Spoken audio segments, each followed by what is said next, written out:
A group of high school seniors gathered at a house party can't come up with anything more entertaining than blowing into an ancient Aztec death whistle they found in the locker of a student who died under highly mysterious circumstances. In doing so, they draw the attention of death itself, which now vows to track down each of them and claim their lives ahead of schedule. Every generation has its own horror film in which the characters try to outsmart death. Once there was Flatliners. The teens of the 2000s got Final Destination. Today's youth, for the most part, are still living off that franchise's sequels, even though would-be successors keep popping up with impressive regularity. Whistle is yet another variation on the same theme. A horror movie where the characters meet their ends one by one in exotic circumstances. This time, death comes for them in the form they were always destined to die. One is meant to pass away from old age, another from an overdose. Someone else is supposed to turn into a cloud of bloody mist after falling into an industrial grinder. Unfortunately for them, the whistle ensures that all of this won't happen someday in the distant future, but right now. At first glance, it's an intriguing engine for a thriller. Strangely enough, though, it struggles to function within the framework of suspense horror. In Final Destination, neither we nor the characters knew when or how each person would die, which generated intense narrative tension.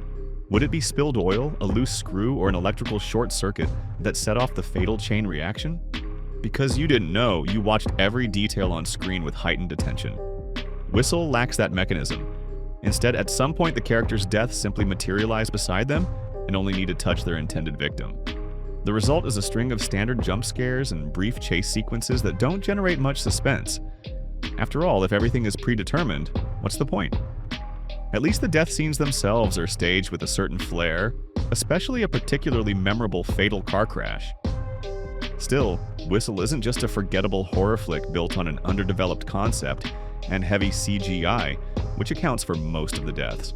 It also unintentionally serves as a self-inflicted diagnosis of the politically correct swamp Western horror has sunk into. There are 5 main characters, 3 girls, 2 of whom are in a relationship, a black athlete, and an Asian geek. It's practically a parade of minorities.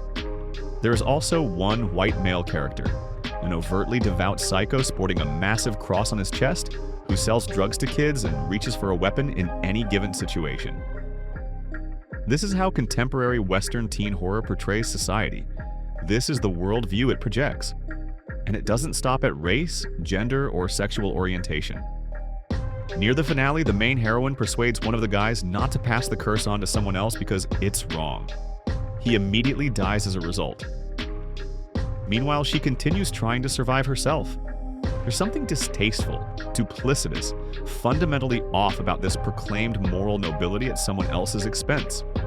Horror has traditionally been about the idea that, in the face of death, everyone is equal, and that even the basic right to live must be fought for with whatever tools are available, from bare fists to chainsaws. Here, however, it feels as though we're being told that only the morally spotless deserve to make it out alive.